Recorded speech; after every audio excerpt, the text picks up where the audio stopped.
For all of those who could make it today, I'm Camille Warner, and I'm the Associate Dean of Diversity, Equity, and Inclusion at the FPB School of Nursing at Case Western Reserve University. With the support of Dean Carol Musil and the Diversity, Equity, and Inclusion Advisory Board, I am honored to offer this program to celebrate Asian Pacific Islander, Desi and Asian American Heritage, Native American Heritage Month. And we're showcasing an amazing FPB alumna today, Mrs. Kyio Sato and her daughter, Chia Vancil.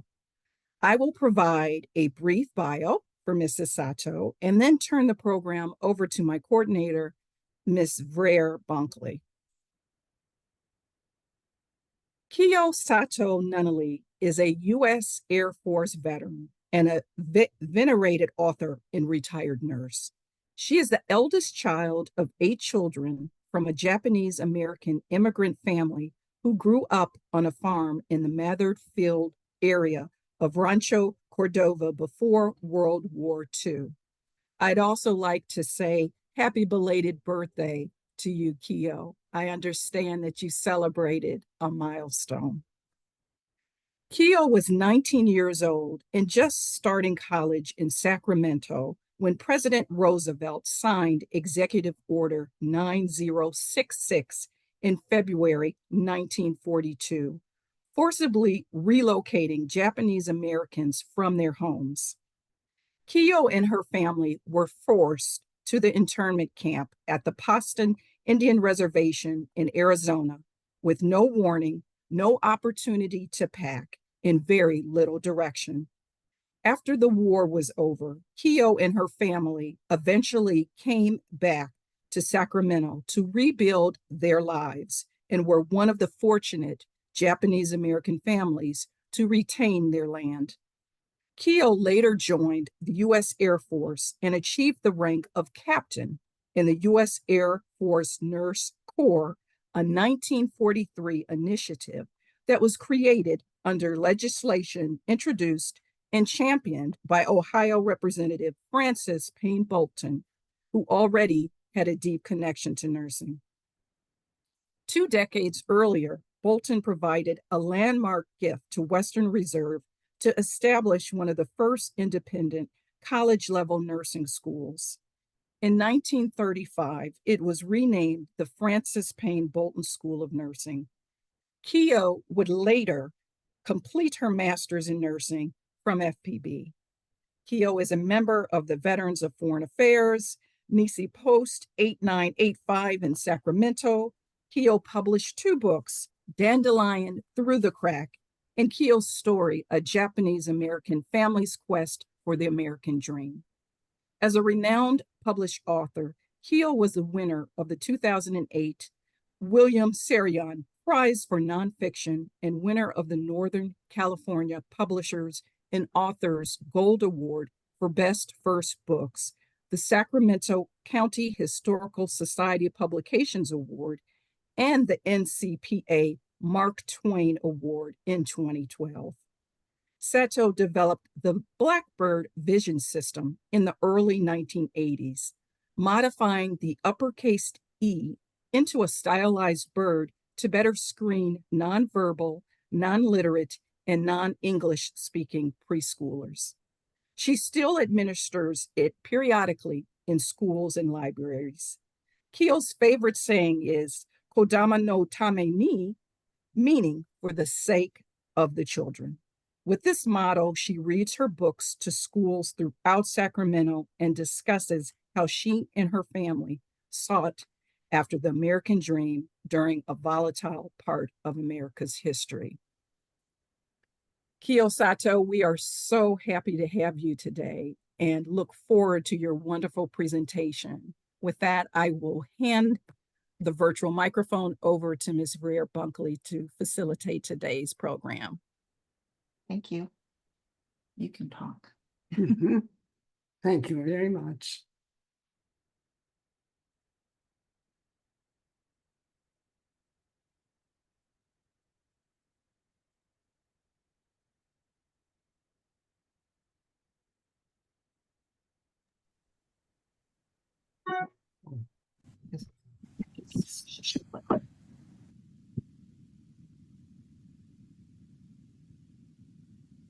and that Sunday of the attack, we were all happily working in the walnut orchard. The radio wasn't working, and so we didn't hear any news. Kiyo Sato looks back at that dark moment in history and how it changed her life and the lives of so many Japanese Americans during the height of World War II. The United States of America was suddenly and deliberately attacked by naval and air forces of the Empire of Japan. In the weeks that followed the attack on Pearl Harbor, President Roosevelt would sign Executive Order 9066, stripping people of Japanese descent of their civil rights. Kiyo, the eldest of Japanese immigrant parents and one of 9 children, was 19 years old and just started college in Sacramento. I walked down the hallway, and my regular friends weren't even talking to me. They just pretended that they didn't see me.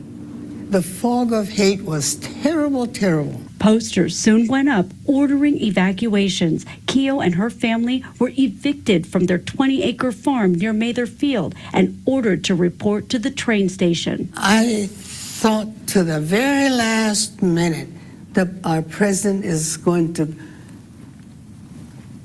come to his senses and say, this is wrong. The train ride would take them to a temporary detention facility in Pinedale, just outside of Fresno. There, they would stay for nearly 3 months. It was a vivid memory Kiyo would rather forget. I still have PTSD from Pinedale. I still, even now, have dreams of not finding the proper toilet. From one horrible situation to another, Kiyo and her family arrived at an internment camp in Poston, Arizona, an Indian reservation. The desert heat was so unbearable, Kiyo actually fainted. Life was miserable for the 18,000 prisoners at Poston, forced to live in uninsulated barracks, shared common bathrooms, slept on mattresses stuffed with hay, and surrounded by barbed wire. Soon, Kiyo would get an opportunity to leave after her father found out students were being released. So she applied to a college in Michigan and got accepted. Now train-bound to a new beginning, Kiyo would meet a young, curious train assistant. And he asked me so many questions, and I was able to tell him the truth. I give him credit for getting me to feel free to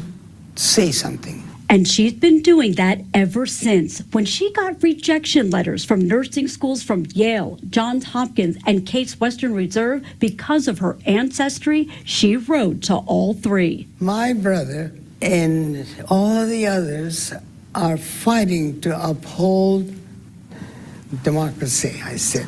I can't understand a school of your standing having this kind of a policy. All 3 schools followed up by sending her applications. Kiyo opted to attend Case Western Reserve. She then joined the U.S. Air Force and achieved the rank of captain. Kiyo and her family eventually made it back to Sacramento, but life would never be the same. Her father forced to sell half of the family farmland. At the age of 80, Kiyo wrote her first book, Dandelion Through the Crack. The book title, part of her father's haiku, and a phrase that has manifested in life. Dandelion, you've been stepped on for so many times, so many days. Today you bloom.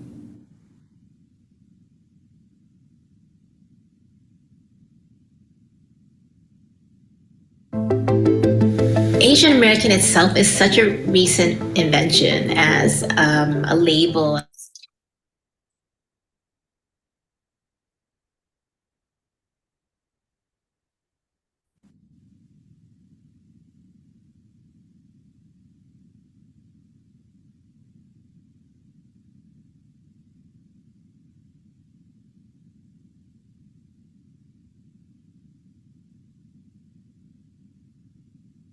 And now we can hand it over to Kiyo and Chia to begin with a PowerPoint presentation.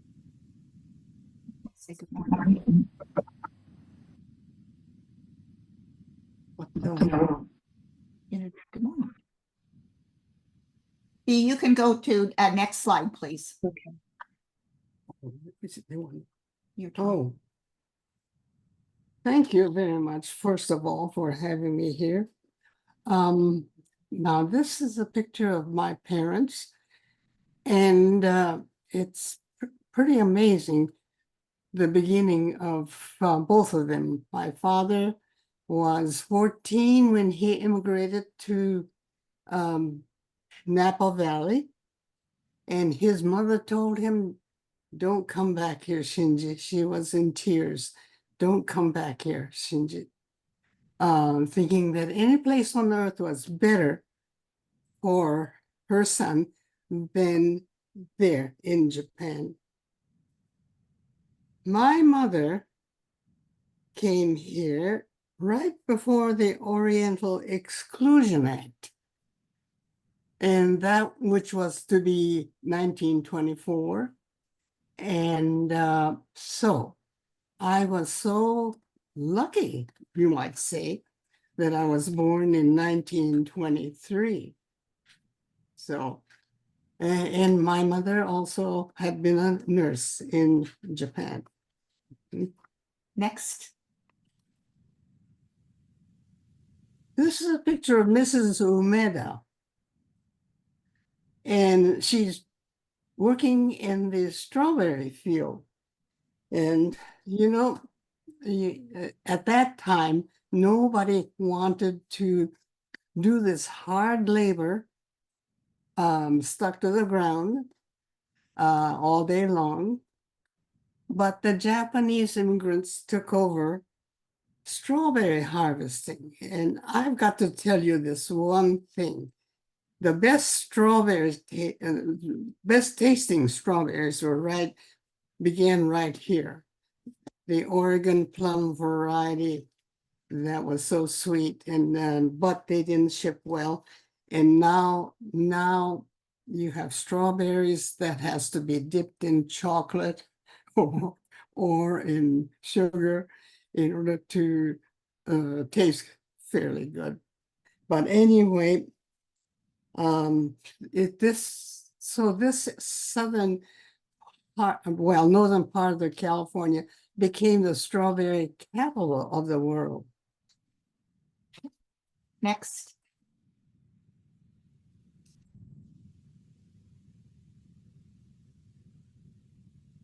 This is a house that was built at night with a kerosene lamplight. And it's pretty amazing to me that my parents were able to do this work all day, excuse me, in the fields, and then put the children, bed them down, wash them, to go to the bath and clean up and put them to bed. And then they would light the kerosene lamps and come over here and build this house, which lasted their whole lifetime in California. Next. Well, you will not believe that out of that motley crew came 4 teaching credentials. One engineer who built dams, supervised dam building in Morocco and Okinawa and stateside. There's a couple of us nurses and one of them, a soil analyst who worked with the water resources in the state. There's my little sister who was the secretary for the state ag department. And that little baby in my mother's arm became a very well-loved teacher. And even now, when I walk around town, Rancho Cordova, I'll run into his students and they say, Mr. Sato's class was the only time I liked going to school, one said. So anyway, he spent his whole life, 70 years of it, teaching, caring about students. Okay, next.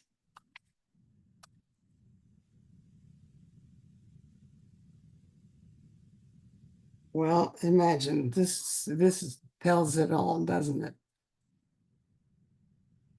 Everybody was hollering to put us away. Next. This is a picture of my brother Steve. Thank you. Who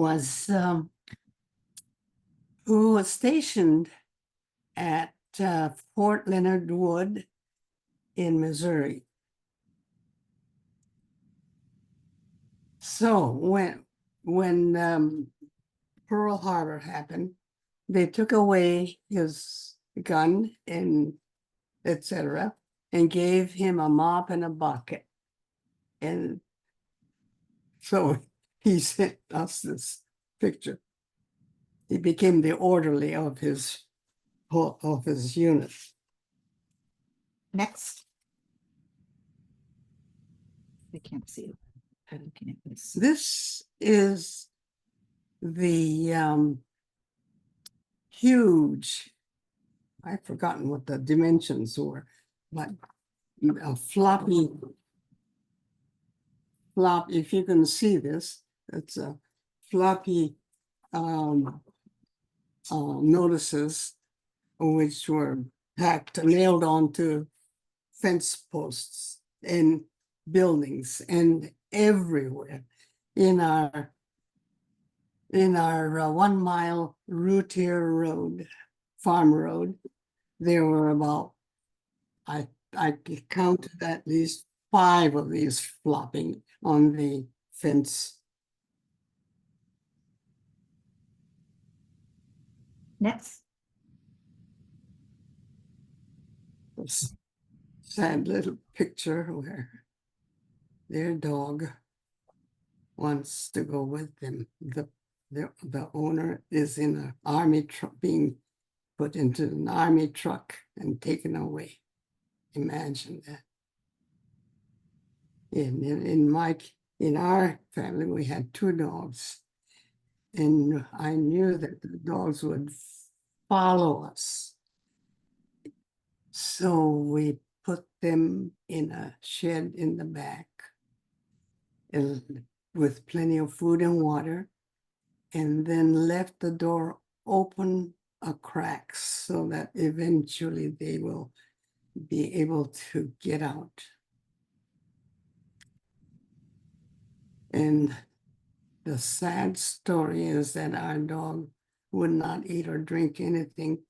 And after they checked the farm every single day, and finally they did not appear. Next. This young lady became assistant dean in Champaign, Illinois, I think it was eventually. But I want to show you what's in the back there are the 1 bedroll we were allowed, plus 1 carryable piece, 1 suitcase or whatever. And what is so amazing about these bedrolls is that my father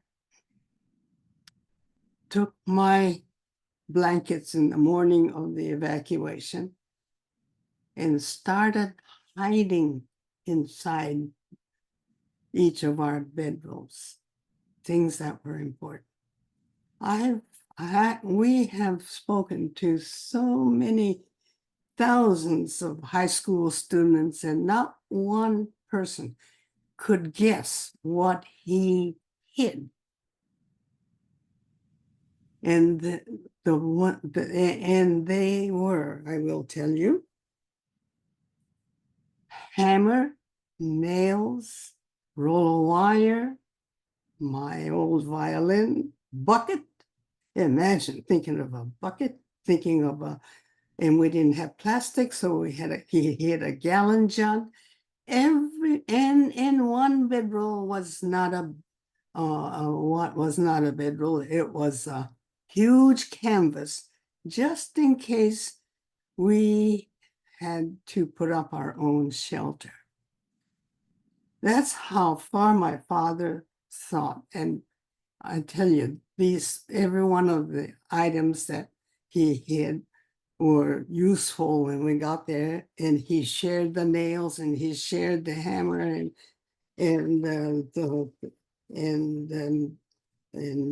everything that he had taken with him. Next. We were numbers. So I don't have it tattooed on my arm, but 25217C is forever tattooed in my brain. Everybody had to have a number. My father was 25217A, my mother was B, I was C, and down the line to David K, my brother, baby brother. Next. Imagine all these soldiers guarding us, telling us to go into that filthy old train. Next.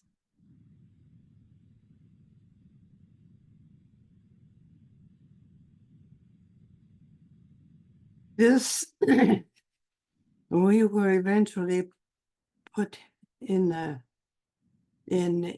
army truck, and went 70 miles into the desert to Poston.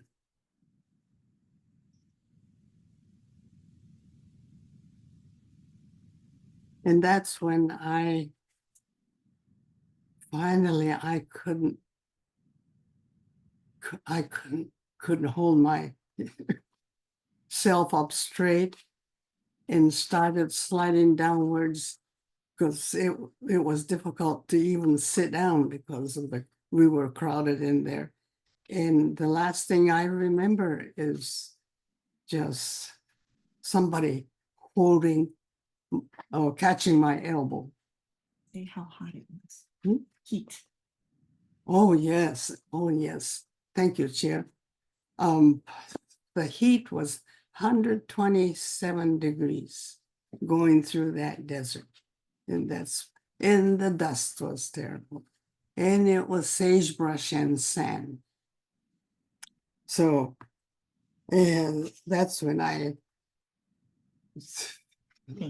passed out for 3 hours. 3 hours I was out, and I'm glad I woke up.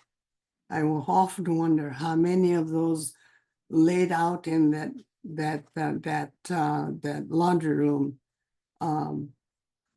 did not make it. I'm not able to find that statistics anywhere. Next. Here we are. You see Poston right at 17,814 people in 3 camps. And what is interesting about Poston is that Del Webb, you know Del Webb of the famous Sun Cities everywhere? This was his assignment, to build barracks for 17,000 plus people. And they were in 3 camps, Poston 1, 2, and 3, about 3 miles apart. And we called them post them, toast them, and roast them. It was hot. And what my father did, now going back to what he took with him, I mentioned the canvas. And he nailed that canvas onto the rafter in our room, then had the boys bring water with the bucket from the outside faucet. And that's where the children would cool off. Well, children from blocks around would come and sit for a while and then go out and play again. And it was what a wonderful relief for us. Next. Let me know when I miss something, Chip. Okay. Yes. And look at here. There were 8 of these, 2, 4, 6, 7 or 8 of these towers surrounding my Pinedale Assembly Center. By the way, DeWitt wanted to call these assembly centers welcome centers. Imagine. Now, we said, how come we have these, the machine gun pointing right at us? And 2 got the guards up with their rifles. I think there were about 8 people who were killed in these camps. Next. We were to stay 10 feet away from the fence.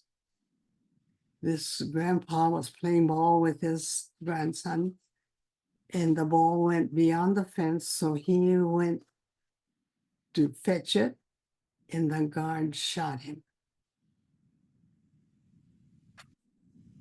Next. You see how the place, Colorado River Relocation Center, was laid out. You see the sagebrush, nothing but desert growth all around.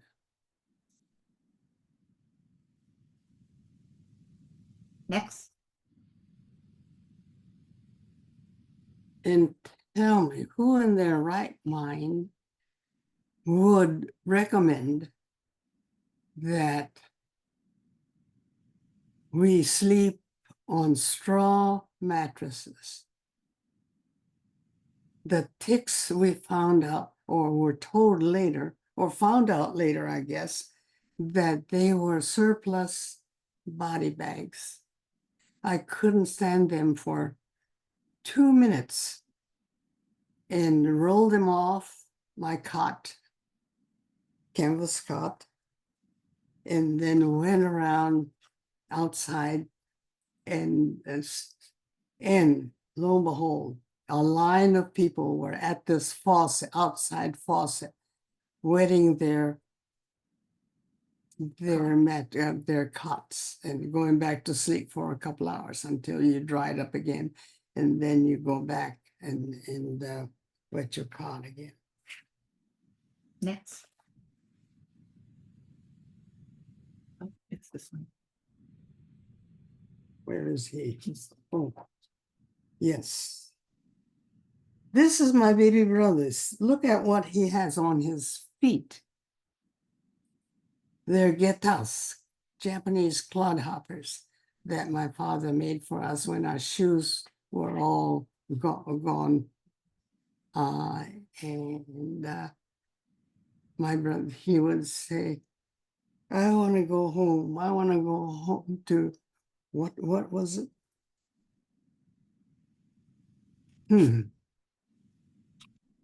But anyway, the words escape you, but anyway, He is the teacher who was assigned a whole class of 6th grade problem boys.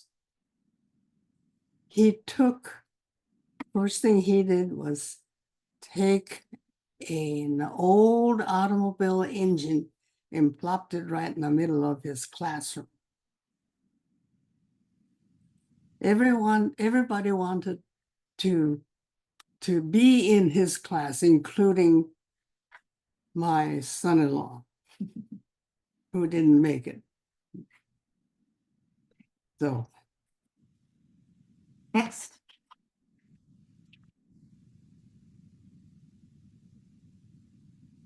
this is the first classroom. You can see the tables and chairs, which were made by the parents from scrap wood. It's amazing what those scrap wood did for us too. My father made a little table. He made even a file cabinet out of scrap wood, which I treasure even now in my living room.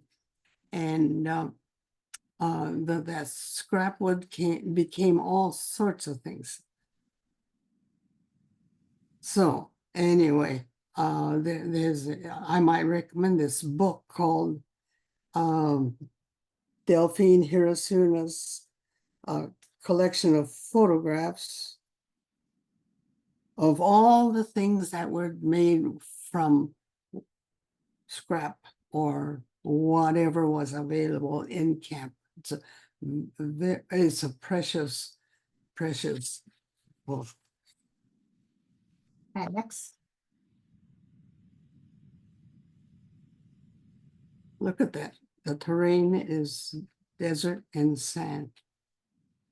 And these people are growing vegetables, corn, vegetables. They were paid $12 an hour to do this. Not $12 an hour. $12 a month. Thank you, Chip. Oh my, what would I do without you? But anyway, and what is so amazing is that eventually I read in the report at the Bancroft Library, all the vegetables and fruits that were grown in that desert. 123 tons of watermelon. Much of the surplus was sent to the other camps. Next. Have you ever seen this daikon radish so big? I haven't. This is what they grew in Poston. One of my favorite vegetables, daikon radish. Next.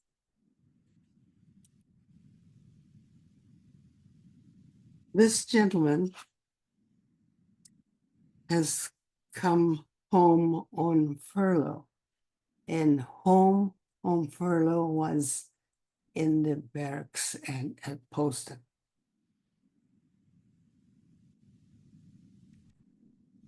I knew several of them, and they're all gone now. But it's amazing what they were able to do. Next.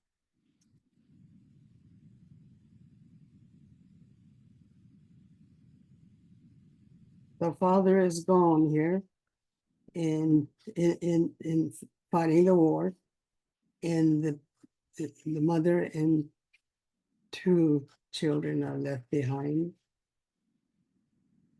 Next. Japanese American fighting men of the 100th 442nd Regimental Combat Team, known as the Purple Heart Battalion, most highly decorated unit for its size and length of service in the United States military history. That is true. Now, all the Nisei soldiers of 442 who fought also with, and also in the military intelligence service in the Pacific were awarded the Congressional Gold Medal not too long ago. Next. Nisei women had a difficult time. The men went off to war.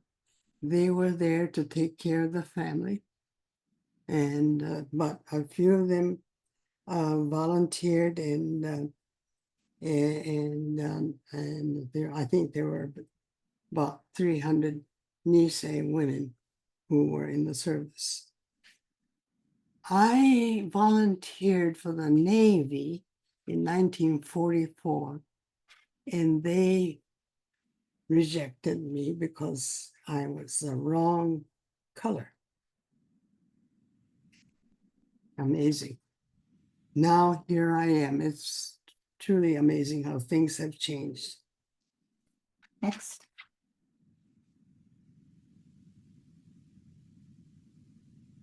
These signs were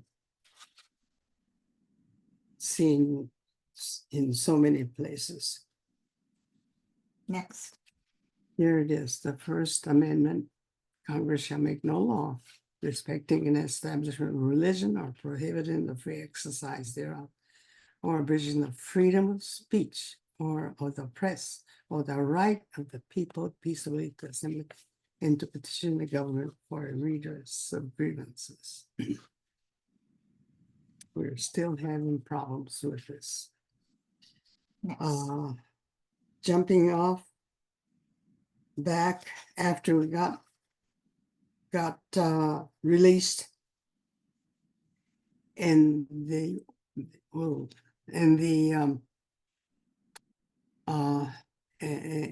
West Coast was open for us, so we came home. We had 20 acres. When we lost 10, my father got a letter from the realtor saying, one of the realtors saying, if you don't sell 10 acres by the railroad tracks, going to Mesa Field, that was, we will seize it for wartime use. Well, we were lucky to have even a part of our land to come home to.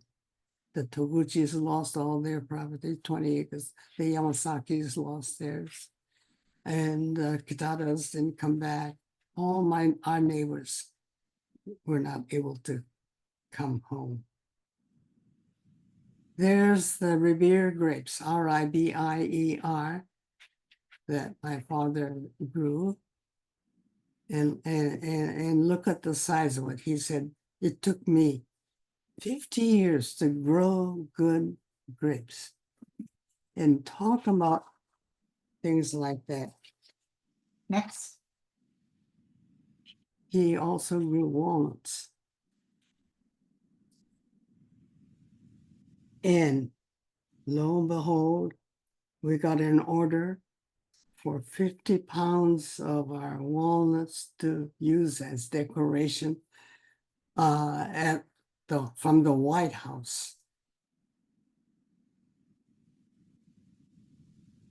And I must also say that my father's raspberries were specially commissioned for the King and Queen's banquet table as they travel through Canada. Look at the size of those walnuts in my hands. They're 1, 2, 3, 4. That eventually saved my father's farm. When the county said a small dirt farmer owns that land and nothing grows on it. Next. This is the monument, Bolton Memorial Monument that a small group of us got together and made possible. It tells a story around the plaque of the history of the Indian tribes and of the Japanese internees. The Indian tribes there are the Colorado River. It's called Colorado River Indian tribes, CRIT, of 4 different tribes. And we got along so well. Ted Kobata, the crew chief, and I went to stake out the land. And Ted said, "How much of this can we have?" Well, they said, "You can take all you want." Imagine, imagine. And so it's been a very, very happy cooperative effort. Next. Now, this is Poston.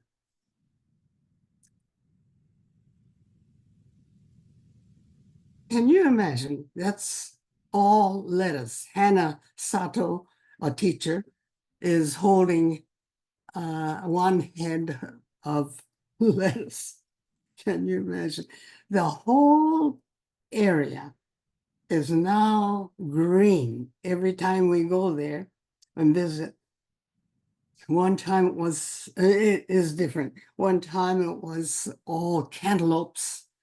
One time it's all lettuce fields. And the last time was alfalfa. Next. I will. Can you see this? Yes, they can. They can. Mhm. You think I should read it? No, just talk about it. This is the letter of apology we got in October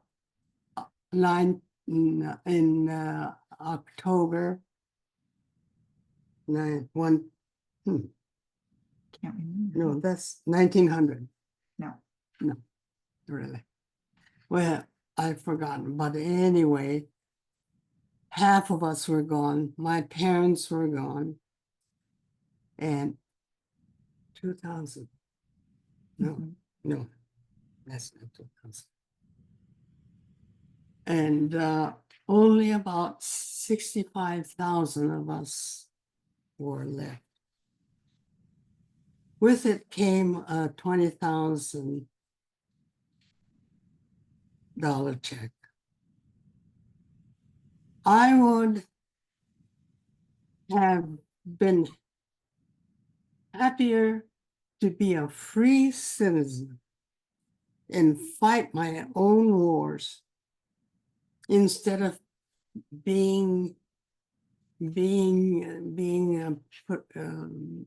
put away for 4 years. I was lucky. I was able to get out and go to school, but most of us were there. No, not most of us. The older people were there for 4 years. So I Next. wonder. Oh gosh, yes, yes, yes, yes, yes. That is me. I am an old dandelion puff. My coming book is titled Dandelion Puff. And there's a haiku following saying, "Whither will you go? Soon a gentle breeze will blow, dandelion puff." It's been an interesting journey.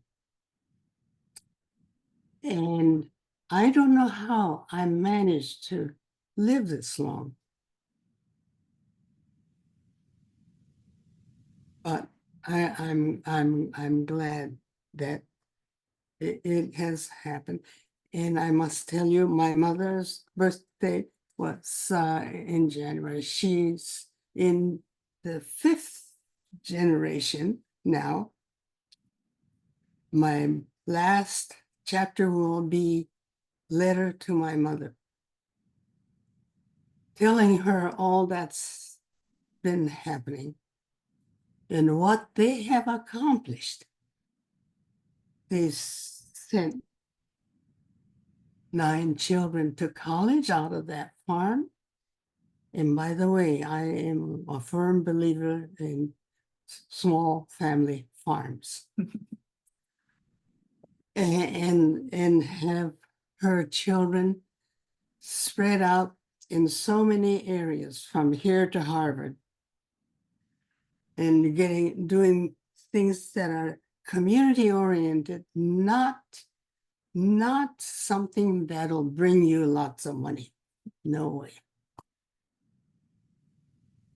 So if you have any questions, I'll be glad to answer them.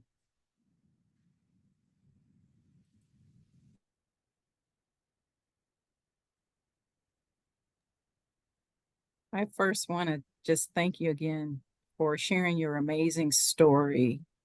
Kiyo, you have demonstrated what resilience is and can be. It's amazing, and I am glad that you've been here for the 101 years that you have been on this earth, and we're thankful that you're able to be here and share your wisdom. I just have a quick question. You speak a lot about your family, your parents. I know that that was probably a big reason you were able to survive the conditions that you experienced. And the fact that your father had the foresight to bring a bucket and a canvas and some of the other tools, it's truly amazing. Can you share with us what were some other things that your family and you have done to account for the success that you've experienced in life and however you measure success? You mentioned your community work, and I just would ask you to elaborate a little bit more about that if you could. Thank you. I just thought about something very important. The subtitle of my book is Kodomo no Tameni. Kodomo no Tameni in Japanese. We heard this over and over again. And the Japanese immigrants knew that was important, for the sake of the children. And I am proposing, first let me get back. At one of my high schools, one of the students said, "How come we don't have Kids Day?" Think about it. Think about it. We have Mother's Day, In-laws Day, Siblings Day, we have Donut Day, and Elephants Day. Not a Kids Day. Children don't have the, what's the word I want to use? Voice. Voice, yes. Don't have the voice. They're not being heard. And so I'm also proposing that we have a child's Bill of Rights. Every child needs to be born wanted. Now, we didn't mention, I have 4 children by adoption, and they have been my awakening, my understanding, you know. And in the children, we have Italian, Irish, Filipino, Japanese, Chinese, whatever, Polynesian, whatever, all mixed up. My father said, one of these days we're going to be all mixed up, and it's not going to make it. There's not going to be any more racial prejudice. Bill of Rights for children to be born wanted, mostly to be born, and then to be nourished and taken care of and loved. Whatever a child changed properly, your clothes and diapers and all those things are so important. And then, you know, even when you make a mistake as a child, you're still wanted. You're still loved. You still have this place that you call home. And those are so, so important. There were a couple others. What was it, Chip? Do you remember? Yes. And we need to create a world where our children will be safe, feel safe. This is why Kodomo no Tameni is so important. We need to begin at the beginning and meet the children's needs. I know most of us are not very happy with how things are going along. Imagine after all that, we're still putting children in cages. That's terrible. And sending them to Fort Sill, Oklahoma. Terrible. There are so many things we need to do. In what, you know, there are nurses, along with teachers, are the ones who could make changes. You know, they're the ones who are compassionate. They're the ones who are giving. Yes. So, wait a minute. Let me see. Let's see if anybody has any other questions though. Yes. Do you have questions? Thank you so much. There's one in the chat from Richard Cole. He says, fascinating talk. Thank you for sharing. Do you ever visit Japan? Oh, thank you for asking that. You know, my brain is 101 years old and it needs to be prompted. That's why my daughter is here. But anyway, have I visited Japan? I was stationed there. I was stationed in the Philippines and in Japan. And while I was in Japan, I decided I'm going to find out where my father was born.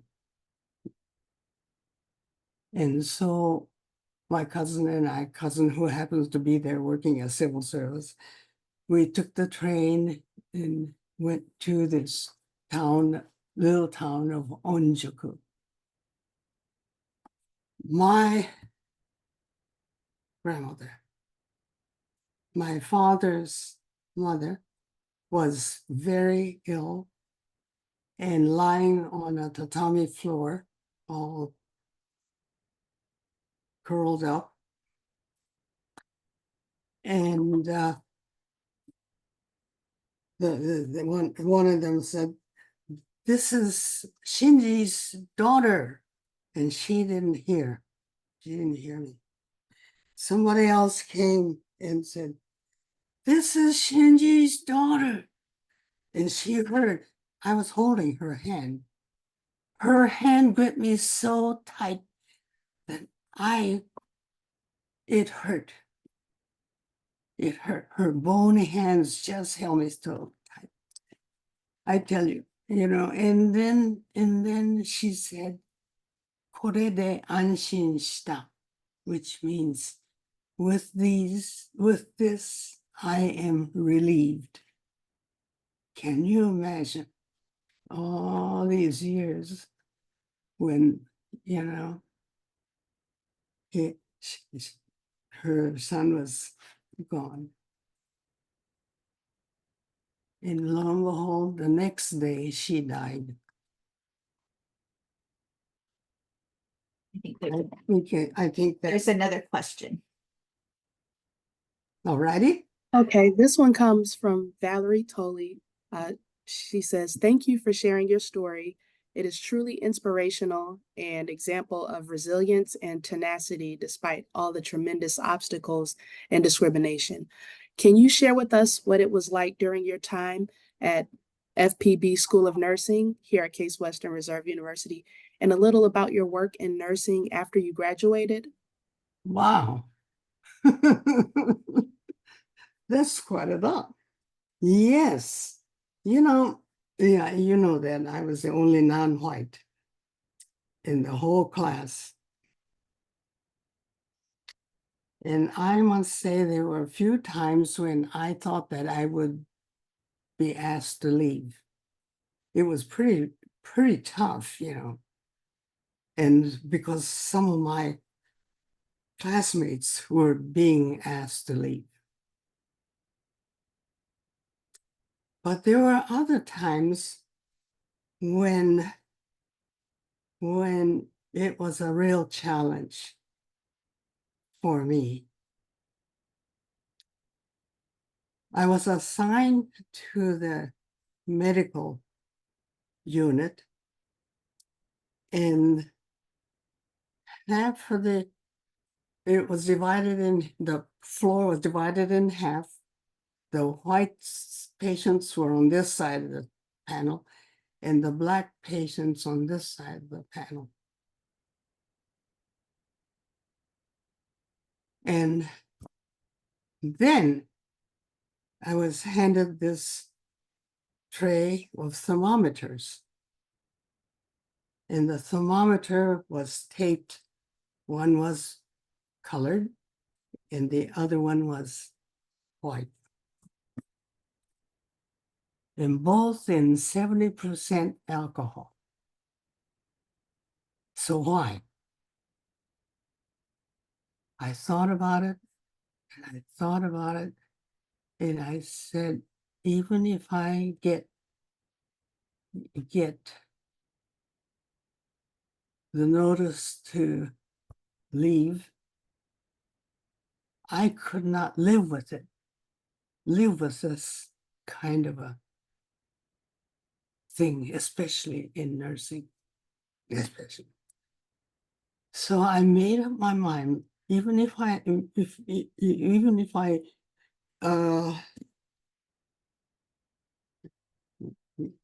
get called off, Kicked out.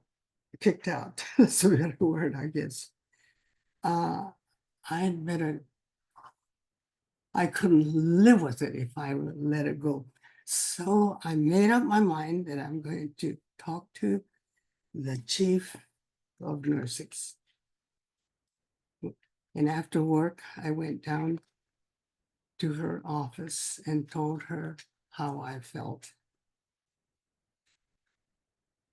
And thank goodness the next morning the tapes weren't there.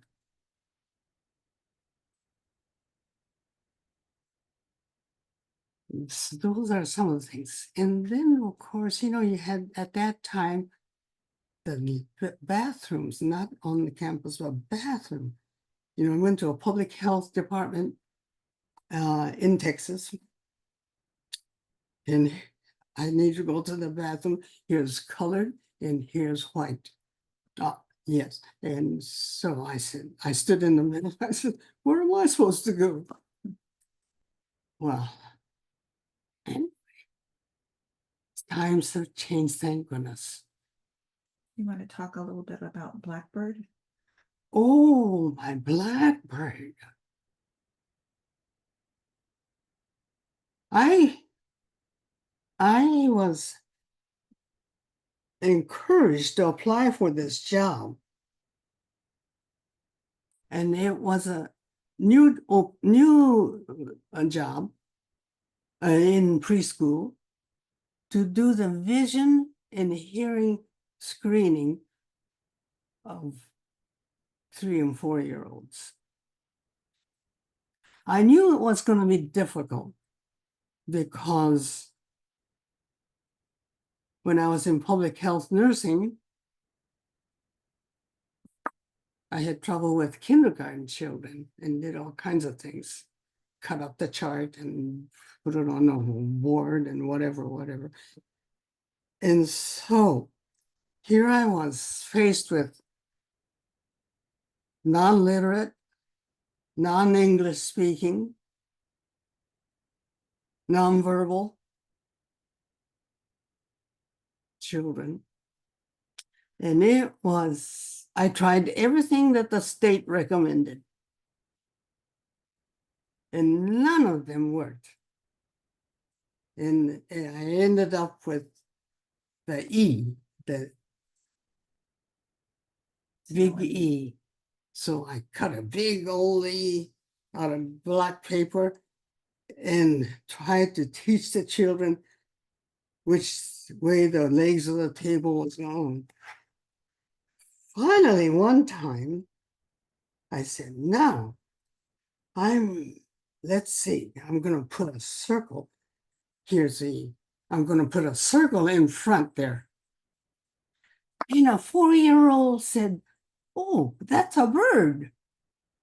And that's when I just went full blast. And when I didn't sleep that night, I said, now I'll get a white flannel board and I'll cut out these blackbirds from 2200 size to 2020 size, if that wasn't a job. And I was going to tell a flannel board story. So in the morning, I did that. And the children understood. I said, this is my friend Blackbird. He didn't want to be a plain old blackbird. He wanted to be the biggest bird in the sky. So he flapped his wings and flew up. Which way did he go? He went that way, you know? And then he got hungry. What do blackbirds like to eat? Worms. Are there worms up in the sky? No. Yeah. So he flew down, and plucked a juicy fat worm from the ground and ate it. Well, I won't tell you the rest of it. I got a couple more episodes, but the kids loved it. Kids loved it. And then he wanted to see the ocean, so he went that way. They said, well, that way, whichever way. And then he says, you know, owls don't have to go to bed at night. I think I'll be an owl. Then it gets into trouble, you know, he can't see at night. So kids loved it. And all I had to do was show well, by that time I had the symbols cut out on board. And I'd show 9x9 board whiteboard. And the doctors wouldn't believe that I got 20/50 or 20/20 or whatever, the numbers on these little people. And so the State Department sent a couple of representatives to check me out. And they said, you need to copyright this and make it available for other nurses. Now, this method eventually got the RM Foundation for Excellence in Nursing Award. That was many years ago. The copyright was 1975, and it was in the state budget, state guidelines. We have another question too. Okay. So now it's in trouble because I don't know what it is. It's a corporate takeover or whatever. my blackbird has been eliminated. And so I think often of my father who said, my wise, wonderful father, who said, be like the river. You just, when you come to a boulder, you just go around it and on your way. Well, that's what I'm trying to do. I know parents are interested. Parents want to know whether their child has lazy eye, which is my target. You got to catch that by age 4 and start treatment. Otherwise, that child will suffer the rest of his life. I have just one good eye from some other reason. And I might just share this with you, what it was from Primer and zapped my one eye with a vein occlusion. So anyway, that's aside. I think there was another question. So the next one comes from Mary DeHaan. Thank you for sharing and a happy belated birthday. Have you shared your story with younger audiences like school age or high school students? If so, how did they react to hearing about your experience growing up? Thank you for that question. Ever since I was released from Bolton, I haven't stopped talking. Did I mention about the red cap? Yes. Yeah, and so I've been asked to speak forever. I also organized a speakers bureau. Well, let me get back. My niece said, "And Kiyo, will you talk to our high school class, history class?" I said, "Sure." And so after I left, they took a vote. Was it the right thing to do? And 50% of the class said it was the right thing to do. I was appalled. So I went to my VFW and told them about it. And we decided to organize a speakers bureau. And that's what we've been doing ever since 86. We've talked to thousands and thousands of high school students. It doesn't, so one year we don't even advertise. One year we had 70 requests, one school year, 70 requests to speak. And with many of these other classes in schools, some of them will keep or have been asking us for until the instructor died or retired. And that's been 15 years with one in Placerville. We've been with the Cal State CSUS. We went there for, I think, close to 20 years. Different instructors would ask us. But once they get hold of us, they just hold on to us. But anyway, that's been good. And we need to do that. We need to tell our young generation, what has transpired, what we need to do, and keep on doing it. Did I answer that? Mm-hmm. Yeah. Mm-hmm.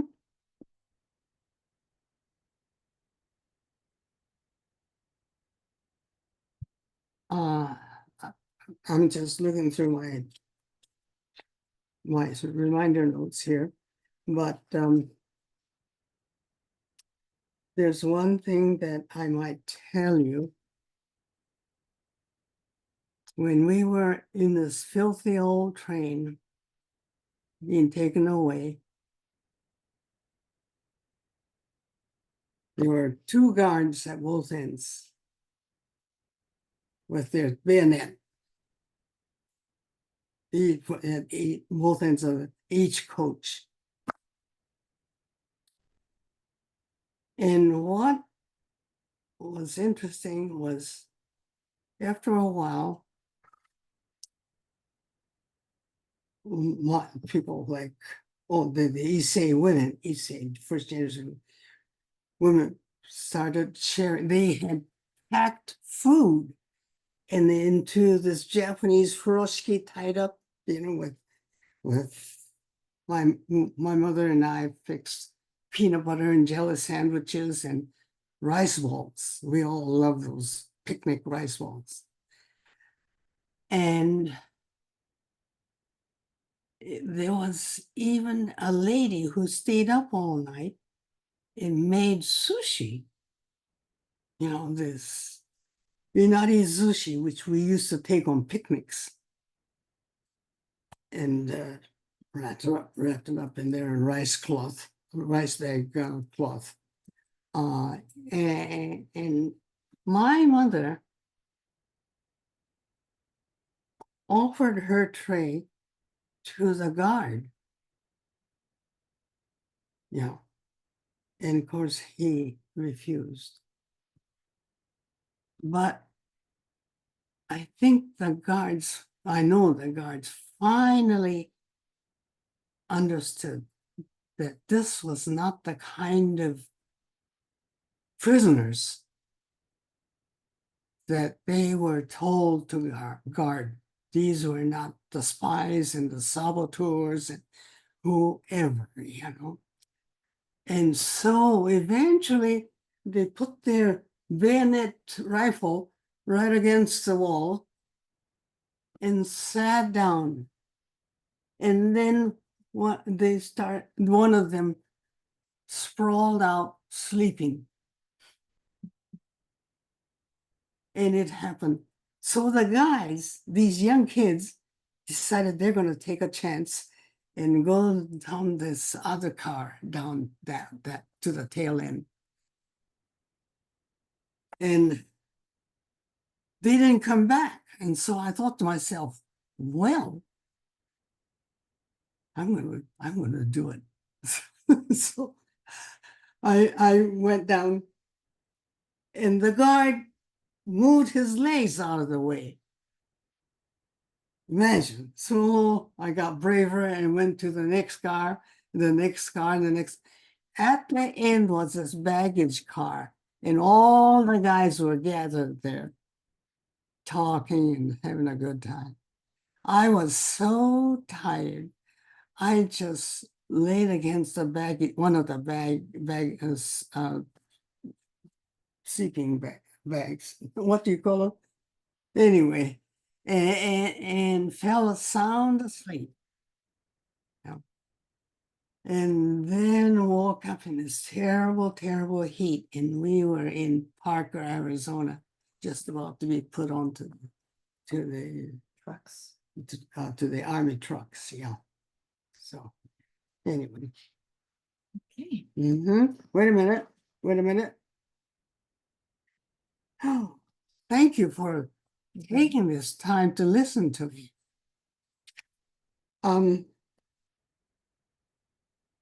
And I want us to continue to remind ourselves that we need to do this. We need to talk to the young students so that things will change, hopefully. I must tell you about this teacher of mine. In the 100 years that I've lived, there is one teacher who I will never, ever forget. And that is Miss Mary Eileen Cox, who had 52 children in her one-room schoolhouse. And we all turned out okay. But what happened is that she got into the picture because this intelligence officer was assigned. I didn't know this when I was asked to speak at the Smithsonian. Got this message saying, please stop by the archives. So we went there, Gia and I. They put us in this, what do you call it, cubicle, glassed-in cubicle, climate controlled, I'm sure, and hand us these white gloves to put on.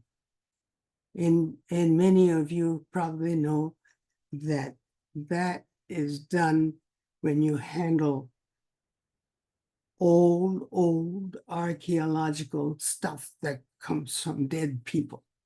I mean, most usually, anyway.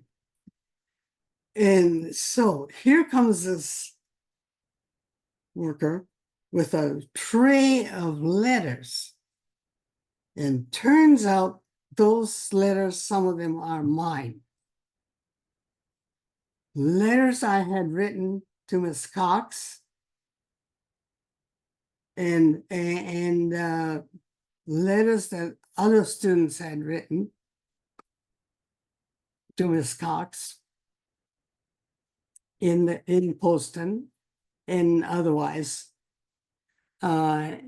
And so I said, I got curious about this person who took these letters over there.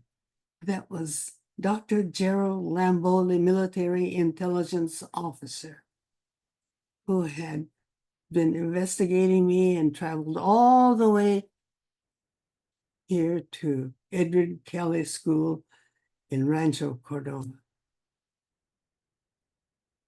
And he confiscated 60 of these letters. And when he was finished with his job, he turned it over or asked it if the Smithsonian wanted it. And sure they did. Yeah. So anyway, what happened after that, Jim? We're good. Thank you. So that's how my letters did get there. But there is going to be a book written, or already a book, it's finished, from about Miss Cox, a wonderful, wonderful teacher.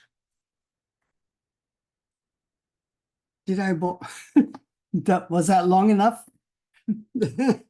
Sorry about that. But anyway, I'm glad to answer any question you might have later on. I still do the Blackboard vision screening on children. Period. The end.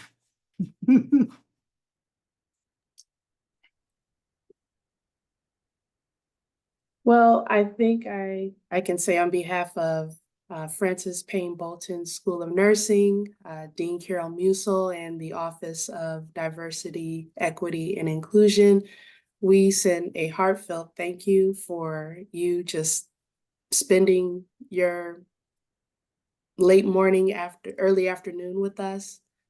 We gratefully appreciate you sharing your story. I think I can speak for everyone when I say that we are just in awe of your ability to reference so much that has taken place over your life. You continue to be sharp, and we are just so appreciative that we got to spend some time with you today. And thank you, Chia, so much for your assistance. You are wonderful. Absolutely. She's most of my brain. I think you're doing pretty well, Kiyo. Thank you. You're amazing. And thank you both for being here today, and thank everyone for coming and joining us. We appreciate you and hope to hear more about what you're doing, Kiyo, and any more books that you're writing. And I'm looking forward to the one you're working on now. I'm so excited for you, and thank you so much, Chia, for your assistance today as well. Absolutely. Thank you. Take care, everyone. Be well. Thank you. You know, I think Phoebe, it's been a long journey, and you've made such a wonderful progress since I was a student in 1945. Thank you very, very much. Thank you. Thank you. Thank you so much for sharing. It was really amazing. I appreciate it. You have a good rest of the day. Thank you. Bye-bye. Yes, thank you. Thank you.